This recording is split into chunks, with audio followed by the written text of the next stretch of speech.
subterranean spaces, a diameter of 2 to 3 kilometers. Life from somewhere has chosen this almost like an airport. From feet up to navel, it's a fully developed male form, but on top of it, it's all translucent.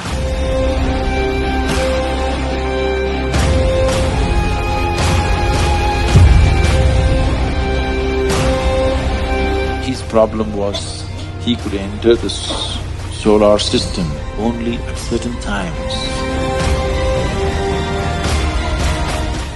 They want me minus my body. It would be nice one day to step in and see what the hell.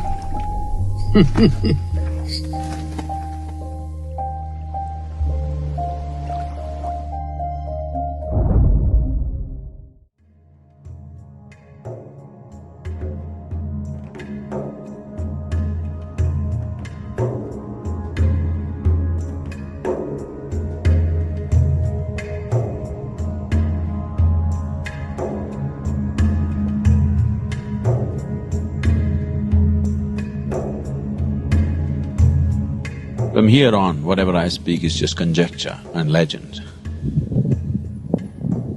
We're not 100% sure of anything that I say from now on. We're just looking at it.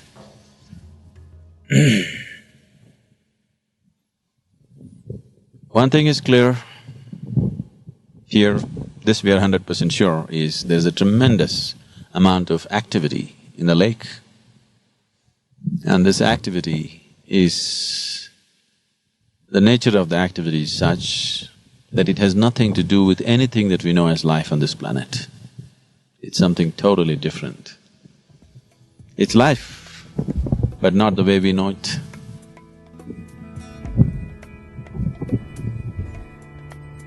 I wouldn't call Manasarovar a spiritual place because spirituality is out of human being. These beings, if you can call them that, I don't know what we can call them, whether we can call them beings or things or creatures or what.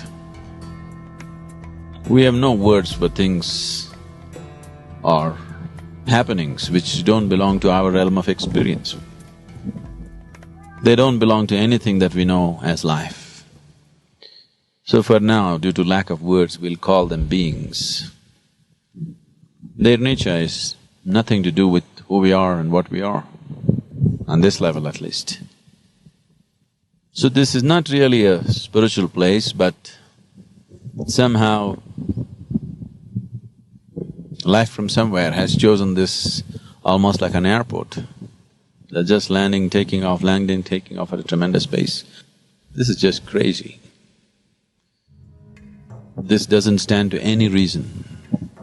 Why for millions of years, one particular spot on the planet has been used by life which doesn't belong here? Why? And why the same place? And why for so long?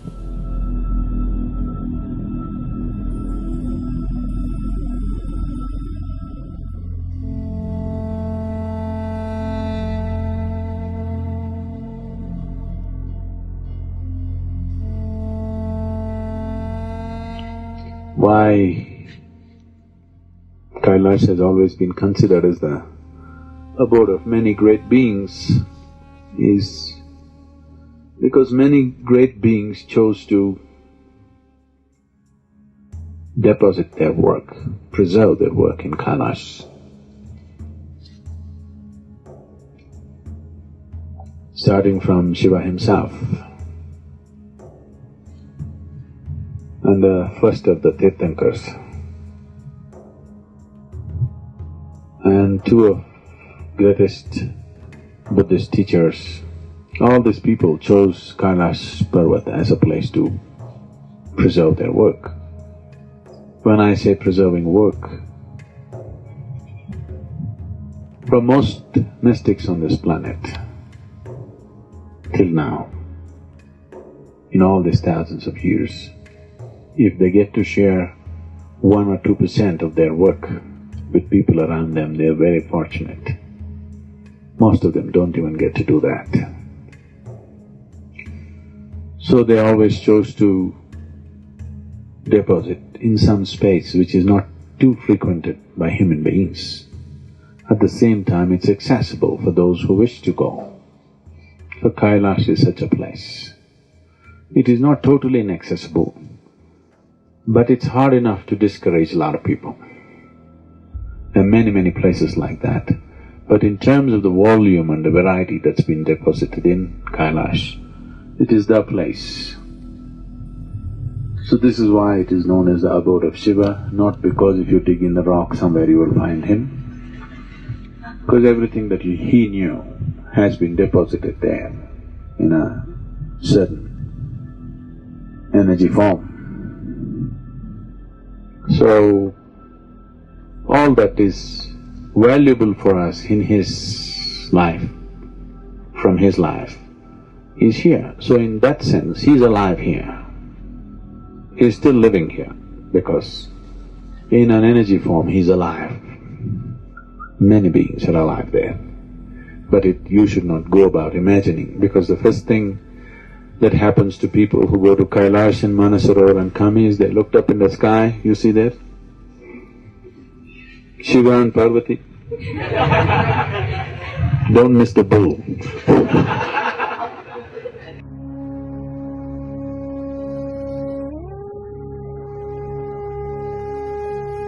So Manasarovar is significant because it is culturally significant, because whenever Shiva is a bit of a vagabond householder, he goes away. So his wife, Parvati, instead of staying in Kailash, she comes down here because that's all iced up. She comes down here, at least there's cold water. So she lives here largely. I want you to imagine, you're the just only woman sitting on the banks of Manasarovar Lake, nothing here. She wants to have a baby. She's unable to have a baby because Shiva's seed is not human. So, it's clear that she cannot have a baby with him. But when she's alone, when she's with him, she's fine. When he's gone for long periods, her maternal instincts took over, she wants to have a baby. So one day, she smeared herself with sandal paste head to toe, waited for a period of time, then slowly peeled off all the sandal paste. When you do this, a certain amount of your skin or your cells will come away. Making use of this, using her tantric power, she made the shape of a baby and breathed life into it. A nice little boy came, and she was very happy in the company of this boy, and he grew up, just the two of them, nobody. And Parvati wants to have bath. So she set up a small barrier and asked the boy to watch out, that nobody comes this way. So the boy took this duty as a he's very proud to guard his mother. He's in that state. And Shiva and his friends landed up. So he wants to see his wife, he's coming that way. And the boy stopped him and questioned him, "Who are you?" Shiva thought, "Oh, you asking me, who are you?" With a flick of his sword, he took off the boy's head and went to see Parvati. Very happy to see his wife after 12 years. But the wife saw blood on his sword and she screamed. And he got the works. Then he doesn't know what to do. He thought after 12 years he'll get a great welcome. Here she is freaking on him. She said, "You have to bring him back to life." So he looked around and the leader of the Ganas, he asked him, "What?" He said, "Okay." So he lopped off his head and put it on the boy's head. First head transplant. So now the boy had a human body and a Gana's head. The two chief of the Gana's head, and he had a limb which was boneless limb. So he became a Ganapati, the chief of the Ganas. Somewhere down the line, artists from Sivakasi in Tamil Nadu, because they had never seen a Gana but the place was full of elephants. A boneless limb means they could not imagine beyond an elephant. So they slowly made that into an elephant. Whatever they do even today, everybody calls it only Ganapati. Nobody calls him Gajapati. Okay?